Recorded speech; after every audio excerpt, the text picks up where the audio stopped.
The darkness of space was never supposed to feel like this.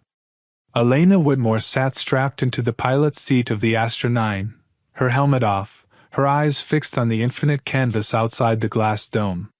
Stars flickered in silence, suspended like ancient whispers, cold and distant. What was meant to be the crowning moment of her career, a deep space data retrieval mission, had become a nightmare that no simulation had ever prepared her for. 5 astronauts were aboard when they launched. Now only she remained. A sudden cascade of system failures, a violent solar flare, and then chaos. It all happened so quickly. The main communication array was the first to go. Then navigation. Then the oxygen stabilizer. There wasn't even time to scream. Elena had watched in frozen horror as one by one, the life signals of her crewmates blinked red on the console. Gone. And now, only silence. She was stranded hundreds of miles above Earth, in a spacecraft drifting further into the void with every heartbeat. Elena was a woman of logic. Calculations comforted her. Equations gave her control. She wasn't the type to feel her way through problems, she solved them. That's why she had been chosen. She was sharp, calm, emotionally unshakable. But now, floating in a machine that had betrayed her, surrounded by nothing but silence and starlight, she realized, math couldn't save her here. No number could fix this. She tried everything. Reboots. Manual overrides. Oxygen management. Weeks passed. Food supplies were dwindling. The recycling unit was barely holding. She rationed every drop of water like it was sacred. Every breath became a prayer she didn't know how to pray. And then, something happened. It was the 3rd night since the ship's lights failed completely, leaving her to rely on her wrist torch and the dim emergency indicators.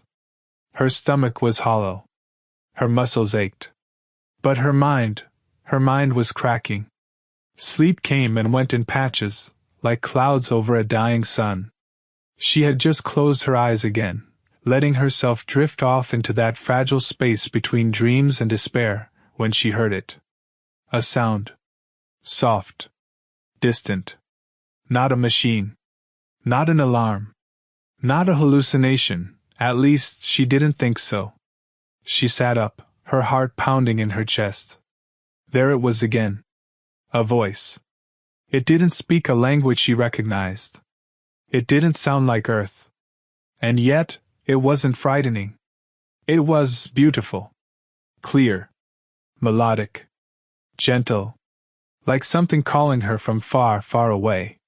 She leaned forward, almost pressing her ear against the wall of the cabin. Her eyes widened.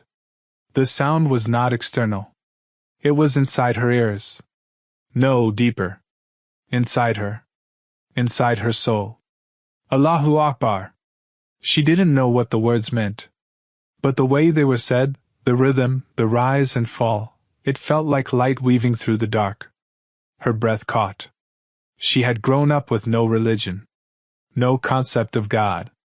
Her parents were practical, career-driven people who believed in science, progress, and human potential. Elena had inherited that mindset. And yet, in that fragile moment, with no control, no rescue, no one, this voice was the first thing that had made her feel not alone. She cried for the first time in years. She cried not out of fear, but from the weight of something indescribable. The sound kept coming, soft, echoing, as though stitched into the fabric of the stars. She didn't know if it was real or imagined, but it was enough to keep her alive. Every night, the voice returned. It never said more than a few lines. But each time, it pulled her away from the edge. Eventually, rescue came. NASA had locked onto a faint distress signal that had randomly reactivated, and after 81 harrowing days in space, a crew reached her. Elena didn't remember the landing. She barely remembered her own name. But she remembered the voice. Once her body recovered, her mind could not rest. She needed answers. What was that sound? Why did it feel more real than anything she'd experienced? She couldn't shake it. Not during the endless medical tests. Not during the interviews. Not when she stood at the press conference, smiling like a hero, hiding the fact that something had changed in her. Back at her home in Nevada, everything looked the same, but nothing felt the same. Elena no longer wanted the spotlight. She didn't want applause. She didn't care about being the face of women in STEM or the icon of modern exploration. She wanted silence. She wanted peace. But most of all, she wanted to hear that voice again. She remembered how the syllables echoed in her chest like a heartbeat. The way they made her feel grounded in a place where gravity didn't exist. There was something sacred in it. Something alive. Late one night, while searching through audio archives online, she typed in the words she remembered. 1,000 results appeared. She clicked on one. A call to prayer. Adhan, the description said. The Islamic call to worship. Her breath caught again. She clicked play. The same voice. The same melody. Tears rolled down her cheeks. She didn't know what Islam was. She had never met a Muslim in her life. But in that moment, in the glow of her laptop screen, she whispered, "This is what I heard." She felt a pull inside her, the same pull she had felt in orbit. Only now, it was even stronger. Like a rope tugging gently on her heart, drawing her somewhere she didn't understand, but desperately wanted to go. A few weeks later, without telling anyone, she booked a trip. Not to Mecca. Not to a mosque. To a quiet, tropical place she'd always seen in travel ads, Bali. It wasn't logical. But she needed to breathe. She needed to sit by the sea. And she needed to hear that voice again. The day she arrived in Bali, it rained. She checked into a modest guest house far from the tourist hubs. The streets were still. The air smelled of incense and salt. She sat by her window, watching the palm trees sway in the wind, when she heard it again. The Adhan? It rang through the humid air, soft and steady, like a whisper from the heavens. She stood frozen. Outside, through the drizzle, she saw a small mosque, white walls, green dome, and a single man standing at the edge of the courtyard in uniform, removing his shoes. He looked strong, calm, centered. He turned slightly, sensing her gaze, and smiled. That smile would change her life. That man was Khalil Navarro, and the voice she had heard in space was about to lead her home. The sound of the Adhan echoed gently through the morning mist, like a thread pulled straight from the heavens and laid softly across Elena's soul. She stood barefoot on the small balcony of her guest house, the warm tiles damp beneath her feet, her body wrapped in a simple white robe. Her flight to Bali had been spontaneous. No press, no entourage, no science team waiting with applause. Just her, the sky, and a feeling she couldn't explain. Now, staring out over the sleepy town, with the emerald-green canopy of trees stretching beyond the rooftops and birds gliding low over the mosque's dome, she finally exhaled. Not the breath of a survivor, but the breath of a seeker. Her gaze settled once again on the mosque just across the narrow lane. She hadn't entered it yet. Something inside her told her to wait. Not out of fear, but out of respect. She didn't want to arrive as a stranger barging in. She wanted to arrive, invited. And then came the knock. She wasn't expecting anyone. The staff usually left breakfast at the table outside. She tightened her robe and opened the door cautiously. It was him. The man she'd seen the day before. The one with the quiet strength, the one who had smiled with the kind of sincerity that made her feel seen. "Good morning," he said, his voice low and warm. "I hope I'm not disturbing you." She blinked, surprised by his fluent English. "Not at all," she said, adjusting her posture. "You're the man from the mosque?" He nodded and extended a hand politely, not expecting her to take it. "My name is Khalil Navarro. I serve as a community officer here in Ubud. We've had a few foreigners visit lately, And the local imam asked me to greet any new guests who might be curious about the mosque, or the Adhan. The mention of the Adhan hit her like a quiet wave. Actually, she hesitated. I came here because of that. He tilted his head slightly. I heard it, she continued. Up there, in space. Khalil's expression didn't change. He simply waited, listening like a man trained to listen. I was on a mission. Something went wrong. I lost everyone. I was alone for almost 3 months. And in that darkness I heard a voice. A sound. Not just in my ears. In me. And later, I found out it was the Adhan. She looked away for a second, feeling exposed, vulnerable.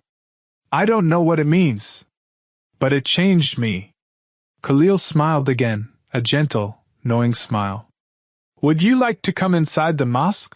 He asked. It's peaceful. No one will ask you to do anything. You can just sit. Listen. Elena hesitated for a moment, but then nodded. I'd like that. They walked together down the narrow stone path, their footsteps soft against the moss-covered walkway. The morning sun had begun to peek through the palm trees, painting gold across the walls. The inside of the mosque surprised her. It wasn't grand or ornate like the cathedrals she had visited in Europe during school. It was simple. Clean. Soft green carpet. Warm wood beams. A large open space that smelled faintly of sandalwood and ocean wind. A quiet sanctuary carved from stillness. Khalil gestured toward a small area near the back. You can sit there, he said. It's a place reserved for quiet reflection. Elena lowered herself slowly, folding her legs and resting her hands on her knees. Her fingers trembled, but not from fear. Khalil sat a short distance away, silent. Minutes passed. Then a soft voice filled the air. A recording of the Adhan played gently from the speakers, timed for the early morning prayer. The voice was not the same one she had heard in space, but the melody was. She closed her eyes. And cried. Not from sadness. Not from joy. From something deeper. From the feeling of finally being in the right place, even if she didn't yet understand why. When the call ended, she whispered, Why is it so beautiful? Khalil spoke softly, still seated a few feet from her. It's a reminder that no matter how far we drift, we're never truly alone. The Adhan calls us back, not just to prayer, but to ourselves. Elena wiped her tears slowly. I want to know what it means. Khalil paused. Then began to explain. The words are simple, but powerful. They start with Allahu Akbar, God is the greatest. It's not just a statement. It's an anchor. Then comes the testimony of faith. That there is no God but God. That Muhammad is his messenger. It reminds us of our purpose. Our place in the universe. Elena listened, each word sinking in like light into deep water. Khalil continued. It calls people 5 times a day. Not just to bow or kneel, but to reconnect. With creation. With the Creator. With who we are beneath the noise of the world. She didn't speak for a long time. When she finally did, her voice was quiet. Everything I saw up there, the galaxies, the orbits, the stars, we studied it all. But we never asked why. We never asked who made it. We thought science was enough. And now? Khalil asked gently. She looked at him, her eyes soft but certain. Now. I feel like science was only half the picture. Khalil nodded. That's how it began for me, too. She blinked. You weren't born Muslim? No, he said. I was raised in a secular household. Irish Latino roots. But I always had questions. Real ones. Why does anything exist at all? What gives meaning to suffering? What is justice without mercy? I studied law, psychology, sociology. But nothing clicked until I heard the Qur'an for the first time. And you believed it? I didn't just believe it. he replied. I felt it. Like you felt the Adhan. It wasn't about rules or rituals. It was about truth. And truth speaks to the heart before it ever convinces the mind. Elena leaned back slightly, absorbing it all. Then she asked, Do you think I'm being guided? Khalil looked at her, his expression full of humility. I think, he said, you were never lost to begin with. Outside, the sky was turning a softer shade of blue. Birds chirped. Life returned to the morning rhythm. But inside that mosque, time felt suspended. Elena didn't leave quickly. She sat in silence long after Khalil returned to his duties. Something in her had opened, a door she had never known was there. And behind that door was a peace that didn't need to be explained. She had traveled to the edge of space. But it was here, on Earth, that her real journey had just begun. The next morning, Elena returned to the mosque. She came quietly, dressed modestly in a soft cream shawl and long-sleeved linen blouse. No one told her to. It just felt right. She wasn't trying to impress anyone. She wasn't even sure what she was searching for. But something inside her kept whispering, Go back. Khalil Navarro was already there, arranging prayer mats and straightening stacks of small books with gilded Arabic script on their spines. He glanced up when he saw her at the entrance, and a calm smile spread across his face. I wasn't sure you'd come back, he said. I wasn't sure either, she replied with a nervous laugh. But I couldn't sleep. Not well. It's strange. I've been through a lot. I've orbited the Earth, drifted alone in the dark, landed a failing shuttle without proper telemetry. But I've never felt as disoriented as I do now. And somehow, I think that's a good thing. Khalil set down the book in his hand and motioned toward the same corner where she had sat the day before. That's usually the first sign. Of what? That your soul has started asking questions your mind never dared to. She lowered herself onto the prayer mat, tucking her feet beneath her, her eyes scanning the room, not out of curiosity this time, but out of longing. She wasn't just visiting anymore. She was listening. Khalil sat beside her, keeping a respectful distance. There's a lot I want to know, she said. But I don't want to offend anyone. I don't want to assume I have the right to ask questions that might seem. She paused, searching for the word. Too bold. Ask anything, Khalil said gently. There is no offense in the pursuit of truth. Elena hesitated. Then asked, Why does Islam begin with surrender? Khalil didn't blink. Because peace is born from surrender. Not surrender to oppression or injustice, but to truth. When we finally admit that we're not the center of the universe, that there's a creator far greater than us, everything else begins to make sense. But why 5 prayers a day? Isn't one enough? Khalil smiled. Let me ask you something. How many times does a spaceship adjust its trajectory while orbiting Earth? Hundreds, she said instantly. Sometimes more. One small deviation can lead to massive errors over time. Exactly, he said. The human heart is no different. We're constantly pulled by gravity, of ego, of fear, of desire, distraction. Prayer is realignment. 5 moments to recenter. To breathe. To recalibrate. She sat back, stunned at the metaphor. It didn't feel like religion. It felt like design. Purpose. Precision. She spoke again, her voice softer. Is there a place in all this for someone like me? I've lived a very different life. I don't know Arabic. I've never fasted. I've never even read the Qur'an. You're already on the path, Elena, Khalil said. Islam isn't a club. It's a direction. You're walking toward the light. That's what matters. They sat in silence again. Then he asked, Would you like to hear some verses? She nodded. Khalil opened a small, worn Qur'an and began to recite. His voice was calm, unhurried, and full of sincerity. He translated each line slowly. Indeed, in the creation of the heavens and the earth, and in the alternation of the night and the day, are signs for those of understanding. Those who remember Allah while standing or sitting or lying on their sides and give thought to the creation of the heavens and the earth, saying, Our Lord, you did not create this aimlessly. Exalted are you. Elena felt something swell in her chest. Her throat tightened. This, she whispered, this sounds like what I used to feel staring out the window of the shuttle. Like everything had a pattern. But I was too afraid to admit it. You weren't afraid, Khalil said softly. You were trained not to. That evening, she stayed long after the sun dipped below the horizon.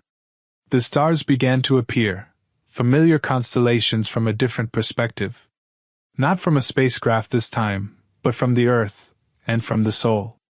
She sat on the mosque steps with Khalil, sipping warm ginger tea offered by an elderly caretaker. The lights in the neighborhood were dim, and the only sound was the rustling of trees and distant laughter of children playing. Elena spoke again, more reflective this time. My entire life has been about control. Calculations. Every move planned. And yet, the only thing that truly saved me was something I couldn't see, measure, or explain. You were called, Khalil replied. And you answered. A few moments passed before she asked, What does it mean, to become Muslim? Is it complicated? Khalil looked at her with a gaze full of peace. It's the simplest thing in the world, he said. And the most powerful. You bear witness that there is no God but Allah. And that Muhammad is his messenger. That's it. No ceremonies. No test. Just truth. Spoken with sincerity. Elena nodded slowly, the words sinking into her bones. And then? Then, he said, your real journey begins. She smiled quietly, tears brimming once again. The stars above twinkled like distant memories, but her heart felt firmly grounded for the first time. As they stood to part ways, Khalil looked at her one last time. When you're ready, he said, I'll be there. And with that, he left. But the quiet between them had already said more than words ever could. Elena walked back to her guest house that night, not with the weight of questions, but with the warmth of something far greater, hope. The days that followed were unlike anything Elena Whitmore had ever known. There were no countdowns. No launch sequences. No blinking consoles or blinking press lights. Only silence and presence. She spent her mornings walking through rice fields behind the village, letting her hands trail across the tips of green stalks. The scent of dew and jasmine lingered in the air like a forgotten hymn. Children waved to her from behind garden walls, their laughter echoing across the hills. Occasionally, she'd see Khalil standing by the mosque gate, his police badge tucked into his shirt pocket, sweeping the entrance with the care of someone tending to something sacred. He never rushed her. He never lectured her. He never pushed. Instead, he listened. Each time they spoke, Elena shared more. About the isolation in space. About the moment she realized silence had a shape, a texture. How hearing the Adhan in the void made her feel, not smaller, but held. How her return to Earth didn't feel like a rescue, but the beginning of a question she still hadn't answered. And Khalil, in his calm, grounded way, continued to explain Islam, not as a system of rules, but as a way of seeing. You see, he said one afternoon as they sat beneath the shade of a banyan tree, Islam isn't just belief. It's orientation. Every act, every intention, every breath becomes meaningful when it's turned toward the one who gave you that breath. Elena tilted her head. But how can I know that this path is real? I mean, I feel something, yes. But what if it's just a reaction? An emotional aftershock from what I went through? That's a fair question, he said. But truth doesn't need to scream. It's patient. And it returns. Again and again. When you're alone. When the noise fades. When you least expect it, and you still feel it, that's not coincidence. That's calling. She nodded slowly. Later that evening, as the sun dipped low and the muezzin's voice began to rise once more, Elena felt something shift. She stood in the doorway of the mosque, listening. This time, she wasn't only admiring the melody. She was listening for meaning. Allahu Akbar. The words no longer sounded foreign. They felt familiar. Not as vocabulary, but as truth. When the call ended, she stepped inside the mosque, not as a guest this time, but as someone seeking to belong. Khalil met her gaze as she entered. There were no questions. No explanations needed. He simply gestured toward the front, where a kind-eyed man with a white beard sat on a woven mat, a small Qur'an resting beside him. This is Imam Rahman, Khalil said gently. He's led this mosque for 20 years. Elena nodded respectfully. Imam Rahman gave her a warm smile. I've heard much about you, he said. And I've seen the light growing behind your eyes. She lowered her gaze humbly. I don't know everything, she said. But I know what I felt out there. And I know what I feel now. And I want to understand more. That, the Imam said, is more than enough. He began to explain, in soft, rhythmic tones, what it meant to take the Shahada, to bear witness. You are not entering a club, he said. You are opening your soul to its origin. You are not becoming someone new, you are remembering who you've always been. Islam is not a change. It's a return. Elena's hands trembled slightly as she folded them in her lap. Khalil stood nearby, his presence silent but grounding. The Imam continued, When you say these words, they are not magic. But they are sacred. They open the door. And once that door is opened, you'll feel the world differently, not just with your mind, but with your heart. Elena took a breath. I'm ready, she said softly. And then, with the Imam guiding her, she spoke the words. I bear witness that there is no God but Allah. And I bear witness that Muhammad is the messenger of Allah. The moment passed like a wave crashing gently onto shore. She didn't cry, not yet. But she felt something she hadn't felt even in orbit, suspended above the earth with all of creation beneath her. She felt grounded. Whole. As though a compass inside her had finally found its direction. When it was done, the Imam placed a hand gently over hers. Welcome home, he said. Later that night, as she stood before the mirror in her guest house, she looked at herself with new eyes. Her reflection hadn't changed. But everything behind it had.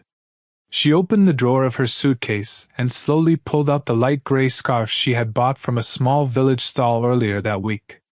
She had touched its fabric dozens of times, unsure of when, if ever, she would wear it. But now, she wrapped it gently over her hair. Not out of pressure, but out of honor. She smiled at her reflection. Not because she looked different, but because she finally looked complete. The next day, she met Khalil outside the mosque again. He turned and paused, taking her in. Elena, he said softly, you look radiant. It's just fabric, she replied shyly. No, he said. It's faith. Wrapped in light. They didn't speak much that morning. They didn't need to. A new chapter had already begun, quietly, softly, without fanfare. Not in a spaceship. Not under media lights. But here, among the palms and prayers, the call to truth, and the calm of surrender. And as Elena walked into the mosque once more, hand gently adjusting her scarf, she knew. This was not the end of a journey. It was the beginning of everything. It began with silence. Not the emptiness of space, or the loneliness of being adrift above earth. This silence was different. It was the kind of silence that only exists between two people who see each other without needing to speak. Elena Whitmore had changed. Not just in name, or belief, or dress, but in essence. Her gait was more grounded, her eyes softer, her presence calmer. Ever since she took her shahada, the village seemed to greet her with a new kind of reverence. Not the awe reserved for a space hero, but the respect given to someone walking a path of sincerity. And Khalil Navarro, he had changed too. The way he spoke to her now carried a quiet weight. His jokes were still gentle, his calm still intact, but there was something deeper in his glances. As though something sacred stood between them that neither wanted to disturb too quickly. It was inevitable. One evening, after Maghrib prayer, the two sat beneath the same banyan tree where they had first discussed orbit and alignment, prayer and purpose. The wind was cooler now. The stars overhead blinked down with quiet mischief. "I've been thinking," Elena said, breaking the silence. Khalil looked up from his tea, the corner of his mouth lifting. "That's dangerous." She chuckled. "No, really. About what comes next. Not just for me, but for both of us." He waited. She looked out at the horizon, fingers brushing her shawl. "Back in my world, NASA, science, missions, everything followed a schedule. A plan. And for the first time, I'm walking without one. But when I think about the life I want to build, you're in it." Khalil didn't flinch. Instead, he looked down, then met her gaze with surprising clarity. "I've been thinking the same. Since the moment I saw you standing in that guest house doorway, asking about the Adhan. I didn't come here for love," she said honestly. "I didn't either," he replied. "But it found us." They sat in stillness, the weight of what had just passed between them slowly settling. "You deserve someone who's lived this faith longer," Elena said quietly. "Someone who doesn't still ask questions every day." He smiled. "The best believers are the ones who never stop asking." There was no official proposal. No extravagant promise. Just a shared understanding, simple, clean, and sincere. The next day, Khalil visited Imam Rahman and Elena accompanied him. The Imam welcomed the news with a warmth that felt almost fatherly. "Two souls drawn to truth will always find each other," he said. "Marriage is not perfection, it's two people walking to Allah, side by side." Word of their engagement spread gently through the village.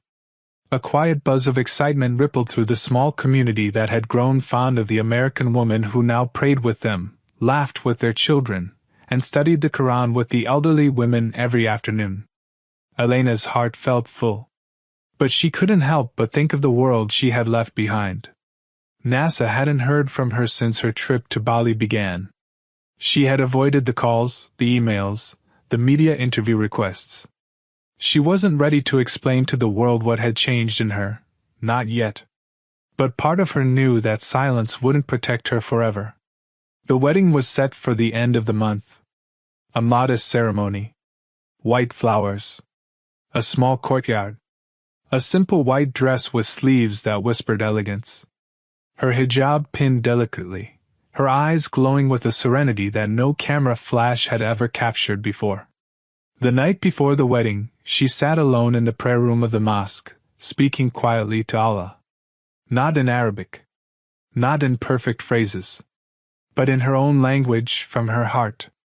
"Thank you," she whispered, "for guiding me through the darkness. For bringing me home without me even knowing I was lost. And for giving me love, not the kind I imagined, but the kind I needed." The next morning, as the sun rose over the hills of Bali, Elena Whitmore became Elena bint Abdullah, her chosen Muslim name, in a room filled with soft light and soft hearts.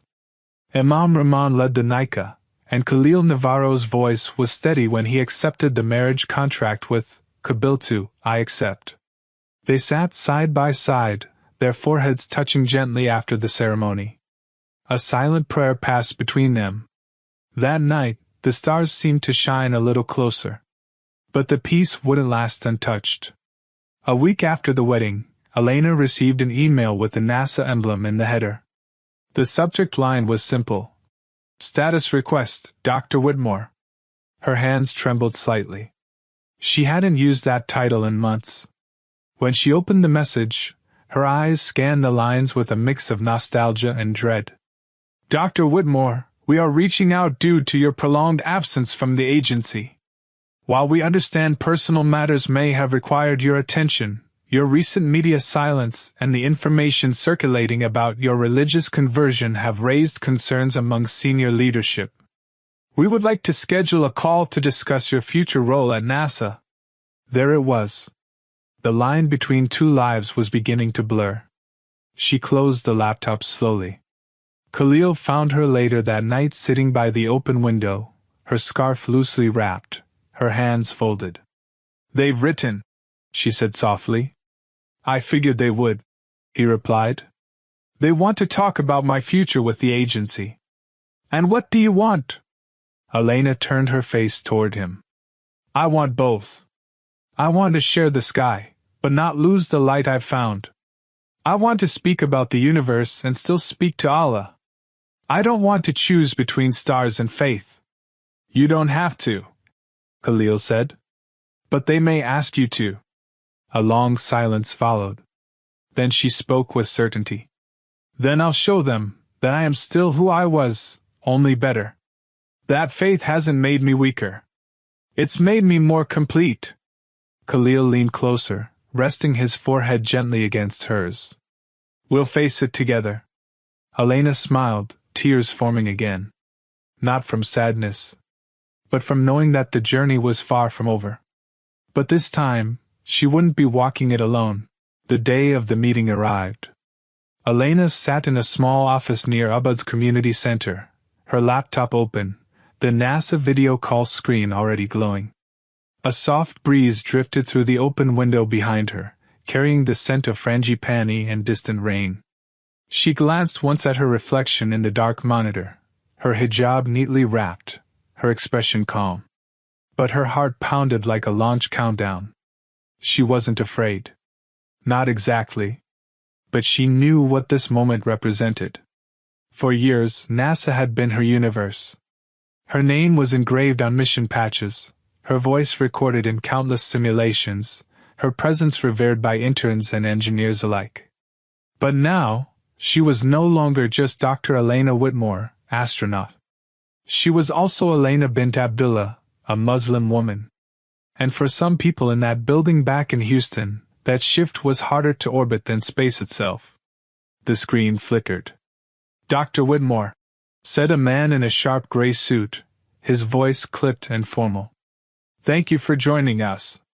A woman in a dark blazer joined the call, her eyes scanning Elena like she was reading her bio instead of looking at a person. "Of course," Elena replied, her voice steady. "And please, you can just call me Elena." There was a brief silence. Professional. Cold. "We've received conflicting reports," the woman said finally. "You've been unavailable for over 4 months. You left mid-briefing for the Aegis project. Since then, there have been no updates. The only news we've had is secondhand. And frankly, it's unusual."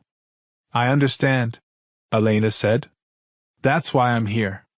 The man leaned forward. "You've always been one of our most disciplined astronauts. Precise. Dedicated. But this change, your conversion, the headscarf, the silence, it's raised concerns." "Concerns?" she repeated quietly. "About what exactly?" The woman glanced at her colleague, then answered. "Optics. Protocol. Influence. Your image carries weight, Elena. You've been a symbol for modern science, for women in STEM, for international cooperation. And now, many are asking what message you're sending." Elena smiled, not in defiance, but in clarity. "I'm sending the same message I always have," she said. "That truth matters. That courage is in the questions we dare to ask. That the universe is vast, beautiful, and full of science. But religion," the man interrupted, "is not the enemy of science," she said firmly. "It's the reason I kept asking the questions science couldn't answer. It's the reason I survived alone in orbit when everyone else was lost. It's the reason I came back with more peace than fear." The woman frowned. But Islam? Yes, Elena said. Islam. The one thing that made the stars make sense to me. The one thing that gave me a purpose deeper than data points. I didn't lose reason.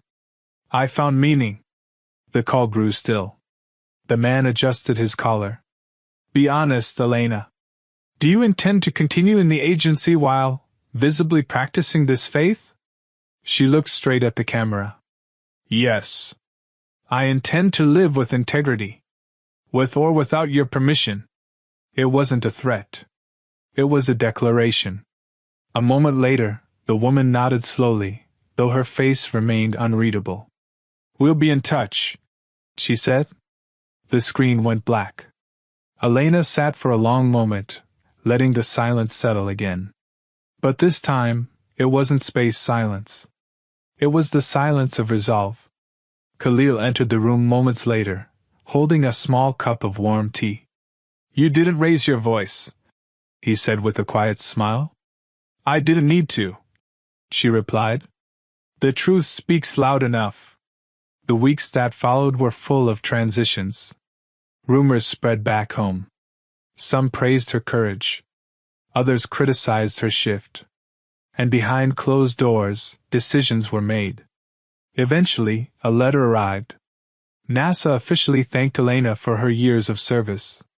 They acknowledged her accomplishments, her historic missions, and her inspiration to countless women across the world. But they also noted that the current trajectory of her personal life and belief system no longer aligns with the public representation model required of frontline personnel. She was removed from the upcoming Aegis mission. Quietly. Politely. But definitively. She placed the letter in a folder, closed it, and never opened it again. Do you regret it? Khalil asked her one evening as they sat on their rooftop, watching the stars blink into existence one by one. No, she said softly. Not even for a second. He reached for her hand. What now? She smiled. We build something better. And they did. Together, Elena and Khalil founded Beit al-Falak, the House of the Stars, a learning center tucked into the hills of Bali, where science and spirituality were not at war, but in conversation. Children came first. Then university students. Then curious travelers. Muslims and non-Muslims. Astronomers and artists. All seeking one thing, understanding. The classrooms had models of galaxies hanging from the ceilings, and Quranic verses etched into the walls in soft calligraphy. Every week, Elena taught a class titled, The Universe, Signs in the Sky. She used her old NASA slides, but now layered them with reflections from the Qur'an. She'd explain gravitational waves and black holes, and then gently quote, He created the heavens without pillars you can see. Qur'an 31:10. The students were awestruck. Not just by the science, but by the bridge between logic and longing. Between evidence and awe. They listened, not just with notebooks open, but hearts open. Khalil, on the other hand, led community sessions on identity, peace, and personal growth. He spoke in a way that made the faith feel both dignified and accessible. His calm was magnetic. His honesty disarming. Together, they became more than teachers. They became anchors. For others, and for each other. One night, after putting away a telescope used during the students' stargazing circle, Elena stood on the deck of their center, eyes lifted. Do you think, she asked Khalil, if I had never heard the Adhan in space, I would have found this path? He thought for a moment. No, he said. I think the path would have found you. She turned to him. How can you be so sure? He smiled, pulling her gently into his arms. Because no one drifts in the hands of the one who created gravity. She closed her eyes, resting her head on his chest, the hum of distant waves below, the stars above. She had left space behind.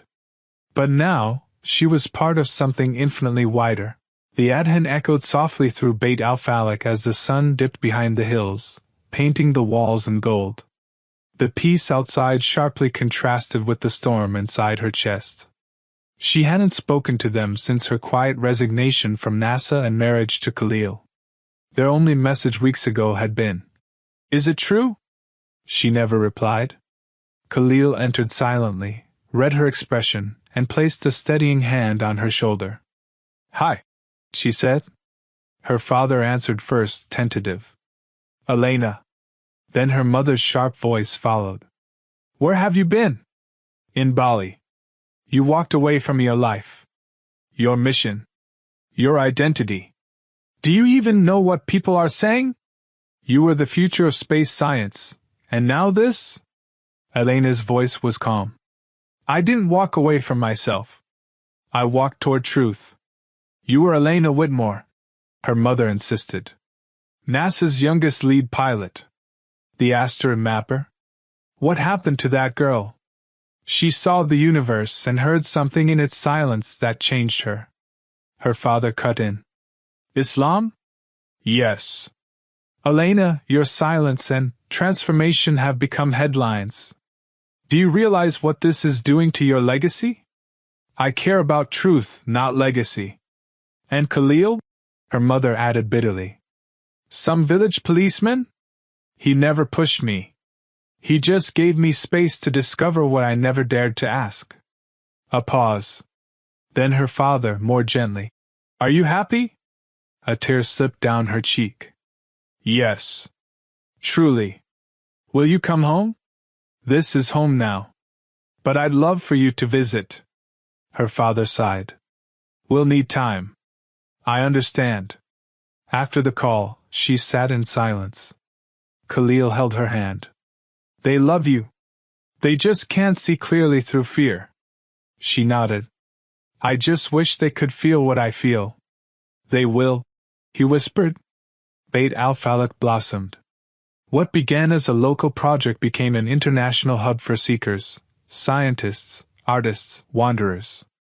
A place where telescopes and tasbihs coexisted, where cosmic wonder and divine wisdom met. Elena's lecture, "Signs in the Sky," spread globally. Eventually, an invitation came. A science conference in Istanbul wanted her as keynote speaker. "They want me to talk about faith and physics," she told Khalil. "Or how faith held you in space. I'll tell them the more I explored the universe, the more I saw signs pointing back to the One." On her Shahada anniversary, the entire village gathered under lantern light. Elena stood before them, radiant in emerald, her voice calm. "I used to think space was the last frontier. But it's the heart. When it finds its center, everything aligns." She looked at Khalil, and knew this was never the end. It was the true beginning. As dawn broke, young students arrived for the day's lesson. Elena prepared for a broadcast titled, "Faith Beyond the Stratosphere," to be streamed in classrooms across 5 continents. Khalil brought tea. "They're calling you Professor Whitmore again." She smiled. "I used to chart rockets. Now I help guide hearts." "You've done more than that," he said. A call came through. Her heart paused. "Mom." "Elena?" Her mother's voice was different. Softer. "Hi, Mom. We're in Bali. We didn't tell you because we weren't sure. But we want to see you. If you'll let us." Her heart surged. "Where are you?" "Almost there. We found the center." Khalil raised an eyebrow. "Everything okay?" "My parents. They're coming." He smiled. "Then we'll welcome them." When the car arrived, Elena stood waiting, nerves dancing. Her mother stepped out first, hesitant but open. Her father followed, quiet. "Elena," her mother said. She rushed forward and hugged her. "I miss you," she whispered. "We miss you too." She showed them around classrooms, the observatory, the garden of reflection. They listened. Absorbed. "It's so peaceful here," her mother said. "It wasn't built to impress," Elena replied. "Just to invite." That night, they sat in the garden under lantern light. Khalil served tea, quietly stepping back. Her father cleared his throat. We had our doubts. Still do, maybe. But seeing this, seeing you. We judged without knowing. Her mother added. We didn't lose you. We just hadn't met the whole you. I'm still me, Elena said, eyes glistening. But now, whole. Her father looked at the stars. Funny. You had to leave Earth to finally land. Weeks passed. Beit al-Falak gained more attention, documentaries, partnerships, new faces. Then another message arrived. NASA wants me back, Elena told Khalil one evening on the rooftop. Not to fly, but to consult. They want insight that bridges faith and science. And? I said yes. If they're ready to truly listen. He smiled. You've always been their best navigator. Now you're guiding them home. She looked up at the stars. Once she drifted among them. Now, they revolved around the calm inside her. She had found her orbit. And this time, she was anchored, not by gravity, but by peace.